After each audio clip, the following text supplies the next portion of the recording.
बीते दिनों नू में हुई हिंसा के बाद से आज जामिया के करीब आधा दर्जन से ज्यादा छात्र संगठनों ने प्रदर्शन किया और प्रदर्शन इस बात को लेकर था कि नू हिंसा में जो आरोपी हैं उनको गिरफ्तार किया जा रहा है। तो उस पर आरोप अब ये लगाए जा रहे हैं, ये दावा किया जा रहा है कि लोगों को गलत तरीके से गिरफ्तार किया है, उन्हें फंसाया गया है। ऐसा आरोप छात्र संगठन पुलिस के ऊपर और हरियाणा सरकार के ऊपर लगा रहे हैं। इसी के संबंध में आज एक प्रोटेस्ट जिसको नाम दिया गया था मार्च फॉर मेवात जामिया टू हरियाणा भवन जो कि सेंट्रल दिल्ली में है। यहाँ पर भी आप देखेंगे तो कड़ी सुरक्षा यहाँ पर कर दी गई है, बैरिकेड यहाँ पर लगा दिए गए हैं, दिल्ली पुलिस के जवान यहाँ पर तैनात हैं। तो लेकिन जो जामिया के छात्र थे, जो छात्र संगठन के जो लोग थे, वो जामिया के बाहर नहीं निकल पाए क्योंकि पुलिस ने मार्च करने की परमिशन नहीं दी थी, जिसके चलते जामिया के छात्र संगठनों के छात्रों को जामिया कैंपस के भीतर ही प्रोटेस्ट करना पड़ा। मेवात में हिंसा हुई थी जिसमें कई लोगों की जान गई थी और उसको लेकर भी छात्र संगठन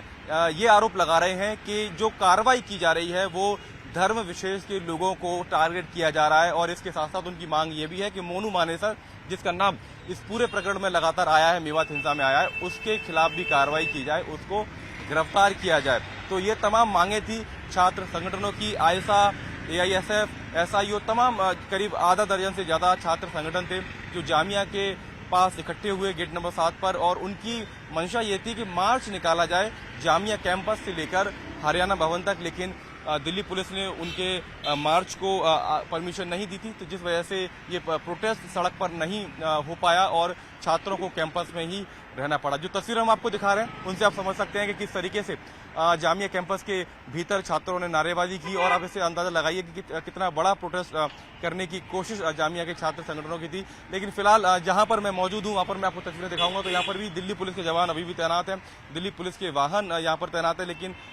एक तरीके से सचेत होकर यहाँ पर तैनाती की गई है। लेकिन जामिया के छात्र संगठनों का प्रोटेस्ट इस बात को लेकर भी था कि हरियाणा में जो कार्रवाई की गई है, नू में जो कार्रवाई की गई है, वो एक धर्म को टारगेट बना के की गई है, जिसके बाद अब ये छात्र उसका विरोध कर रहे थे। और एक बड़ा विरोध की वजह यह भी है कि 28 मार्च को जो यात्रा जब पहले निकली, जो एक धार्मिक यात्रा निकली थी जिस दौरान ये पूरा बवाल हुआ था, एक वैसी यात्रा 28 मार्च को निकालने की परमिशन हिंदू संगठनों ने मांगी है। वो परमिशन अभी हरियाणा पुलिस की तरफ से नहीं दी गई है, लेकिन अब छात्र संगठन ये कह रहे हैं कि परमिशन ना दी जाए, उस धार्मिक यात्रा को रोका जाए, और क्योंकि आने वाले समय में वहां पर और हिंसा पनप सकती है, हिंसा वहां पर फैल सकती है। इसके साथ साथ आपने देखा होगा, हमने आपको रिपोर्ट दिखाई थी कि नू हिंसा के जो आरोपी हैं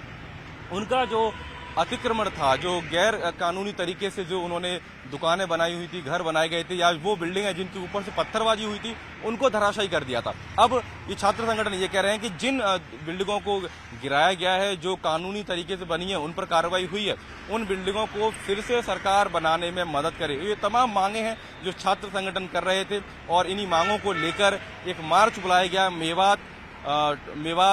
मार्च फॉर मेवात के नाम से बुलाया गया। और इस मार्च को जामिया से लेकर हरियाणा भवन दिल्ली, सेंट्रल दिल्ली पहुंचना था, लेकिन दिल्ली पुलिस ने सतर्कता दिखाते हुए छात्रों को कैंपस के बाहर नहीं निकलने दिया, और फिलहाल कैंपस के बाहर पूरी तरीके से शांति है। दिल्ली पुलिस ने इस पूरे मार्च को पहले ही रोक दिया है।